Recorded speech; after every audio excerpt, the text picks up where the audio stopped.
Hello friend, welcome to my channel. तो आज हमारे पास है मैथ का 10th का क्वेश्चन। तो आइए तो इसको सॉल्व करते हैं। मेरा तो सेट ए है, सेट से कुछ नहीं, कोई भी सेट मिला सकते हैं आप लोग। तो आइए स्टार्ट करते हैं। पहला ये फर्स्ट सिटिंग एग्ज़ाम हुआ है उसका है। तो पहला नंबर क्वेश्चन √181/2 एक प्रमेय है। क्या है तो प्रमेय है, ये आंसर ये सही होगा इसका। इसके बाद सेकंड नंबर पर आते हैं। एक एक 192 के आवाज़ गुणनखंड में 2 का घातांक क्या होगा? तो 2 का घातांक 6 होगा। सी आंसर सही होगा इसका। इसके बाद आते हैं थर्ड नंबर पर। यदि एक भाग एल्गोरिथम ए बराबर बी क्यू प्लस आर में ए बराबर 72 क्यू बराबर 8 तथा आर बराबर 0 हो तो बी का मान क्या होगा? तो बी का मान 9 होगा। इसके बाद 4 नंबर पर निम्नलिखित में से किसका दशमलव प्रशांत शांत है? तो किसका शांत है? 11/160। इसके बाद आते हैं 5वें नंबर क्वेश्चन पे। यदि q एक धनात्मक पूर्णांक है तो निम्नलिखित में से कौन धनात्मक विषम पूर्णांक नहीं है? तो 5 नंबर का सी ऑप्शन 8q+3 होगा आंसर। इसके बाद 6 नंबर पर आते हैं। 2 लगातार सम संख्याओं का मासा होता है। तो 2 लगातार सम संख्याओं का मासा 2 होता है। इसके बाद आते हैं 7वां नंबर पर। एक परिमेय संख्या और एक अपरिमेय संख्या का योग कैसी संख्या होती है? तो इसका ऑप्शन सही होगा बी, अपरिमेय संख्या। इसके बाद 8 नंबर पर आते हैं। यदि दो संख्याओं का गुणनफल 8670 है तो उसका HCF 17 है तो उनका LCM क्या होगा? तो उनका LCM क्या होगा? 510। डी ऑप्शन सही है। इसके बाद आते हैं 9 नंबर पर। निम्नलिखित में से कौन परिमेय संख्या है? तो कौन है परिमेय संख्या? ये परिमेय संख्या है। और इसके बाद 10 नंबर पर। यदि 130 बराबर 15 × 8 + 10 एवं 15 बराबर 5 × 3 + 0 तो मासा 130 15 होगा। तो 10 नंबर का बी ऑप्शन 5 सही होगा। इसके बाद यदि p(x) बराबर 3x³ + x² + 2x + 5q × x बराबर x² + 2x से भाग दिया जाए तो भागफल का घात होगा। तो 11 नंबर का एक ऑप्शन सही होगा ये। और इसके बाद यदि दो बहुपद g(x) तो g × -1 का मान। तो 12 नंबर क्वेश्चन का बी ऑप्शन 12 सही होगा। इसके बाद 30 नंबर पर आते हैं। बहुपद एक x² - 16 के शून्यक है। तो क्या है शून्यक? +4 - 4। इसके बाद आते हैं। यदि बहुपद p(x) बराबर x² - 3x + 5 के शून्यक अल्फ़ा और बीटा हो तो 4α + बीटा का मान क्या होगा? तो इसका मान होगा 12। इसके बाद आते हैं। यदि बहुपद x² - 9x + 2a के शून्यकों का गुणनफल 8 होता है तो a का मान इसमें पूछ रहा है 15 नंबर में। तो a का मान होगा 4। अब आते हैं नेक्स्ट क्वेश्चन पे। तो नेक्स्ट क्वेश्चन है 16 नंबर। यदि बहुपद p(x) का शून्यक -1 हो तो p × x का गुणनखंड क्या होगा? तो p(x) का गुणनखंड x + 1 होगा। इसके बाद आते हैं 17 नंबर। निम्नलिखित में से किस द्विघात बहुपद के शून्यकों का योग -3 एवं शून्यकों का गुणनफल 2 होगा? तो किसका होगा? x² + 3x + 2 का। इसके बाद 18 नंबर पर आते हैं। यदि अल्फ़ा बीटा गामा द्विघात बहुपद इतने का शून्यक हो तो अल्फ़ा बीटा गामा का मान क्या होगा? तो अल्फ़ा बीटा गामा का मान -d/a होगा। इसके बाद 90 नंबर पर आते हैं। बहुपद y² - 3y + 1 × y5 - 4y³ + y² + 3y का घात होगा। तो इसका 19 नंबर का B3। इसके बाद 20 नंबर क्वेश्चन पर आते हैं। यदि 3x - 2y = 12 एवं 4x - 5y = 16 हो तो x बराबर 4x, y बराबर 0। इसके बाद 21 दो रैखिक समीकरणों का लेखा चित्र यदि संपाती रेखाओं है तो उनके कितने हल होंगे? तो उनके कितने हल होंगे? अनगिनत हल, अनलिमिटेड। इसके बाद समीकरण 2ax - y - 3 = 0 के आलेख में किस प्रकार के सरल रेखाएं होगी? तो किस प्रकार की सरल रेखाएं होगी? प्रतिच्छेदी सरल रेखा। इसका 23 पर x - y = 0 का आलेख कैसी सरल रेखाएं होगी? कैसी? मूल बिंदु से जाती हुई। इसके बाद निम्नलिखित में से कौन द्विघात समीकरण है? तो निम्नलिखित में से कौन द्विघात समीकरण है? ये डी ऑप्शन सही है। x + 2 का स्क्वायर बराबर 3 × x + 4। इसका 25 नंबर। यदि समीकरण 2x square plus P x minus 3 बराबर 0 का एक मूल -3 हो तो पी का मान होगा, तो पी का मान क्या होगा, तो पी का मान 5 होगा। इसके बाद आते हैं 26 नंबर पर, के किन मानों का द्विघात केवल इतना इतना के मूल्य वास्तविक और आसान समान है। कितना 26 का ए ऑप्शन +-4 सही होगा। इसके बाद आते हैं 27 नंबर पर, यदि x square plus 3 P x plus 2 P square बराबर 0 के मूल्य अल्फ़ा बीटा हो तो तथा alpha square plus beta square बराबर 5 हो तो पी का मान बताएं 27 का पी का मान +-1 होगा। इसके बाद 28 नंबर पर आते हैं, तो 28 में द्विघात समीकरण a square p square x square minus q square बराबर 0 के मूल्य होंगे, तो इसका आंसर +-q/AP होगा। इसके बाद 29 नंबर पर आते हैं, तो 29 द्विघात समीकरण x square minus 15x plus 50 बराबर 0 के मूलों का योग एवं मूलों का गुणनफल का अनुपात होगा, तो इसका 5:3 होगा। इसके बाद 30 नंबर क्वेश्चन पर आते हैं, यदि द्विघात समीकरण के मूल -5 एवं -1 है तो द्विघात समीकरण होंगे, तो द्विघात समीकरण होंगे, ए ऑप्शन सही है, एक्स स्क्वायर 6x + 5 बराबर 0। इसके बाद द्विघात समीकरण x square plus 4x plus b बराबर 0 का BH है, तो 31 नंबर का आंसर ए सही होगा, 16 - 4b। इसके बाद 32 नंबर पर निम्नलिखित में से कौन सा समांतर श्रेणी में है, तो निम्नलिखित में से कौन समांतर श्रेणी में है, डी ऑप्शन इसका सही होगा, 0 - 4 - 8 - 12। इसके बाद 33 नंबर पर आता है समांतर श्रेणी इतना इतना का सार्व अंतर, तो सार्व अंतर इसका बी होगा 2√2। इसका 34 नंबर समांतर श्रेणी 2, 5, 8, 11 का 11वां पद क्या होगा, तो इसका 11वां पद पूछा है, तो 11वां पद 32 होगा।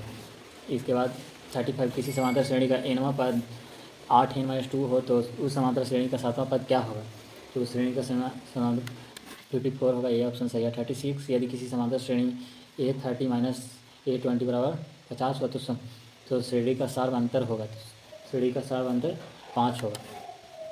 इसके बाद 37 यदि 2x, 3x + 2 एवं 6x - 1 किसी समांतर श्रेणी के 3 क्रमागत पद हैं तो x का मान बताएं, तो x का मान 3 होगा इसमें। इसके बाद आते हैं 38 नंबर क्वेश्चन, समांतर श्रेणी 2, 6, 10, 14 ... 82वां पद की संख्या है, तो 82वां पद क्या है, इसका आंसर 38 का भी 21 होगा।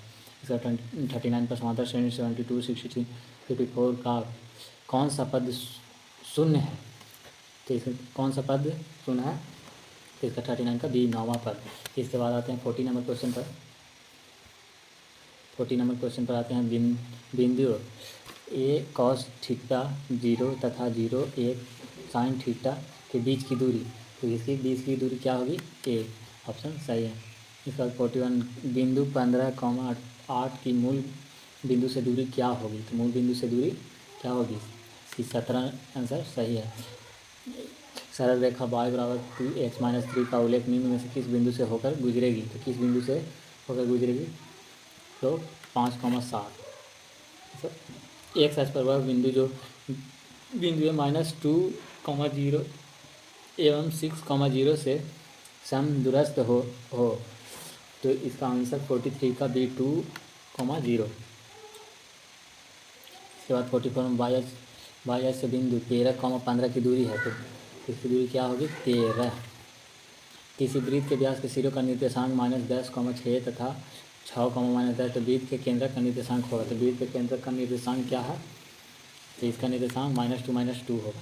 इसके बाद 46 नंबर पर आते हैं, यदि किसी त्रिभुज के शीर्षों का निर्देशांक 2, 4, 0,6 तथा 4,-1 हो तो त्रिभुज के केंद्रकों का निर्देशांक क्या होगा, तो 46 नंबर का ये ऑप्शन 2,3 होगा। बिंदु 13,19 से एक साइड पर डाले गए लंब की लंबाई क्या है, तो लंब की लंबाई ये ऑप्शन सही है 13। इसके बाद 48 बिंदुओं के 2, -2,8 एवं -6, -4 को मिलने वाली रेखाओं का मध्य बिंदु किस चतुर्थांक में स्थित है, तो किस चतुर्थांक में स्थित है, द्वितीय चतुर्थांक में। इसके बाद आते हैं, यदि P 0,0, Q 8,0 एवं R 0,12 किसी त्रिभुज PQR के शीर्ष, तो त्रिभुज PQR का क्षेत्रफल, तो PQR का क्षेत्रफल पूछ रहा है, तो इसका आंसर B 48 सही होगा। इसके बाद 50 नंबर पर आते हैं, किसी त्रिभुज के शीर्ष बिंदुओं का निर्देशांक 0,6, 0,6 एवं 8,0 है तो त्रिभुज की परिमिति क्या होगा, तो त्रिभुज की परिमिति बी ऑप्शन सही है 24। इसके बाद आते हैं 51 पर, यदि किसी बिंदु R A, B बिंदु P 0,0 और Q 0,2 को मिलाने वाली रेखाखंड पर है तो निम्नलिखित में से कौन सही है? निम्नलिखित में से कौन सही है? A बराबर 0। इसके बाद फिर सरल रेखा x बराबर 2 एवं y बराबर -3 का प्रतिच्छेद बिंदु है। प्रतिच्छेद बिंदु 2,-3 है। इसके बाद यदि tan थीटा 15/8 तो sin थीटा का मान क्या होगा? तो sin थीटा का मान 53 का C 15/17 होगा। उसके बाद 54 पर आते हैं। यदि tan theta plus cot theta बराबर 6 तो tan theta plus cot theta का मान है, तो मान है 34।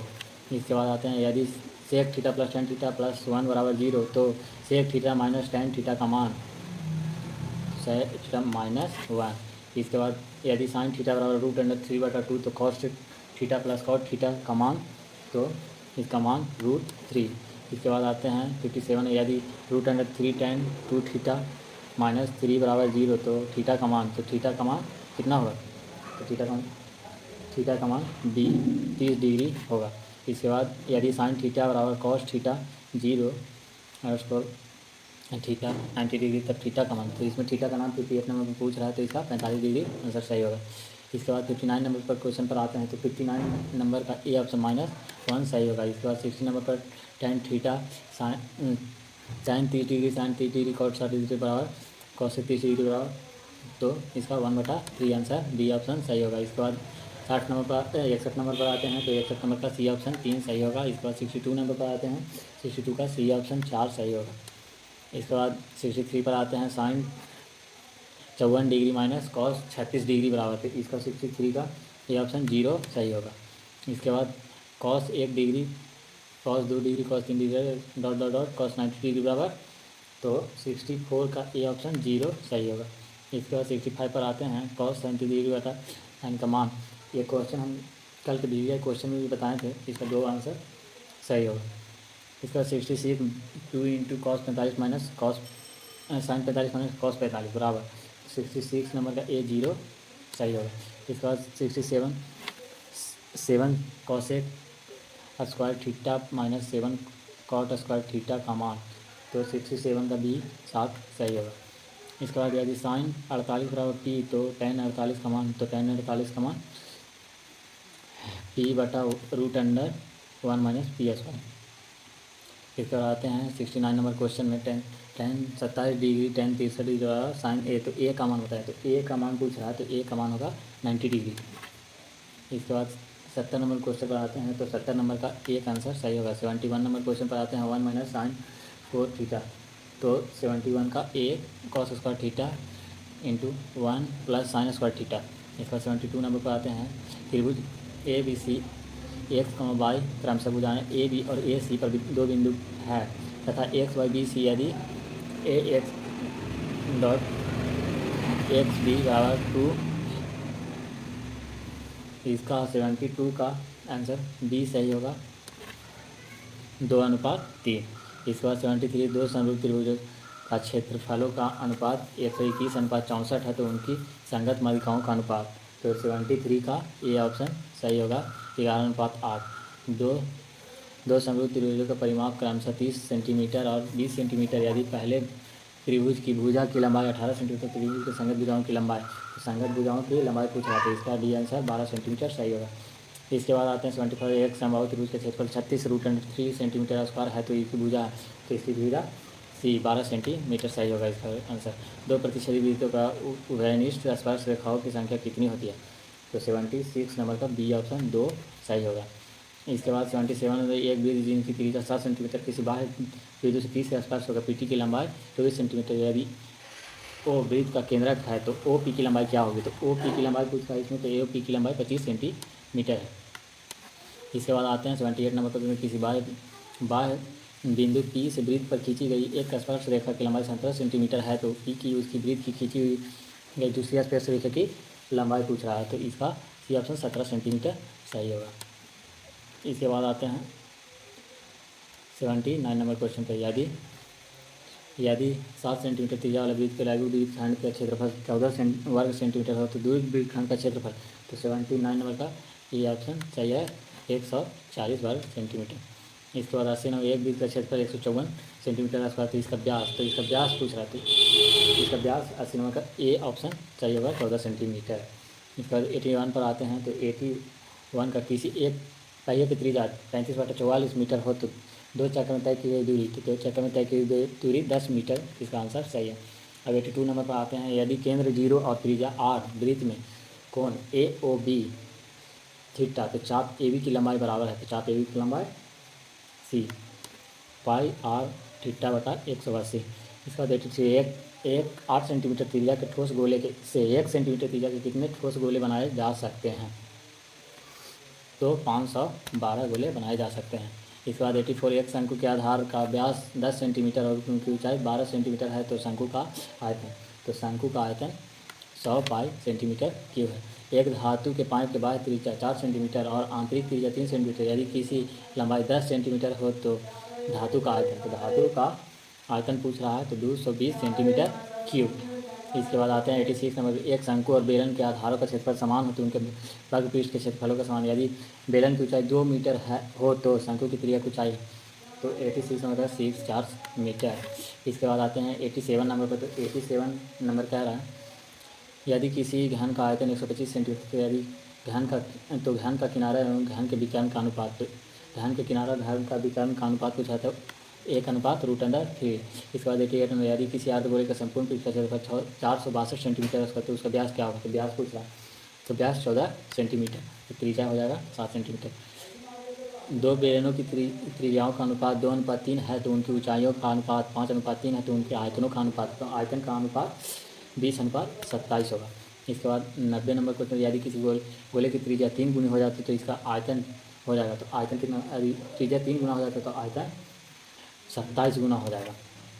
इसके बाद 9 नंबर क्वेश्चन 91 नंबर क्वेश्चन। यदि अर्धवृत्त जिसकी त्रिज्या 3r और उसकी परिमिति क्या होगी, तो परिमिति उसकी 3 पाई r प्लस 6r होगी। निम्नलिखित में से कौन सी संख्या किसी घटना की प्रायिकता नहीं हो सकती है, तो नहीं हो सकती है, तो 92 नंबर का B 2.5। इसके बाद यदि घटना E की पूरक घटना E है तो निम्नलिखित में से कौन सही है, तो इसमें से 93 का C आंसर सही होगा। इसके बाद 94 एक पासे में एक फेंके में 2 नहीं आने की प्रायिकता, तो ये भी क्वेश्चन हम कल बताए थे। C ऑप्शन इसका सही है 5/6। एक अच्छी तरह से फेंके गए बामन ताश की एक गड्डी से एक पक्षी खींची जाए तो इसके काले रंग की बासा होने की प्रायिकता पूछ रहा है, तो 90 1/26। इसके बाद 96 नंबर पर आते हैं। तो यदि 24, 27, 28, 31, 34, 1, 37, 40, 42, 45, 50 के मान का 35 हो तो x का मान बताएं, तो x का मान पूछ रहा है, तो x का मान 35.5 है। इसके बाद संचयी बारंबारता सारणी निर्धारण में उपयोगी होता है, तो क्या माध्यिका मीडियन। 98 नंबर। माध्यमाधिका और बहुलक कौन से संबंध सत्य है, तो इसका तो ये है आंसर ए ऑप्शन सही होगा। निम्नलिखित में से बहुलक का वर्ग क्या है, तो इसे 99 नंबर का C 40 से 50। इसके बाद आते हैं लास्ट क्वेश्चन पर। यदि x+2, 2x+3, 4x+5 तथा 5x+2 का माध्य 18 तो x का मान, तो x का मान बताने के लिए बोल रहा है, तो इसका ये ऑप्शन सही होगा 5 होगा। तो आज का तो ख़त्म हो गया, ये फर्स्ट सीटिंग का था, तो अब सेकंड सीटिंग का आएगा तो उसका भी सोल्व करके बताएंगे। और ऐसे ही वीडियो देखने के लिए बने रहें हमारे चैनल पर, और हमारे चैनल को सब्सक्राइब ज़रूर कर लें। तो थैंक्स फॉर वॉचिंग।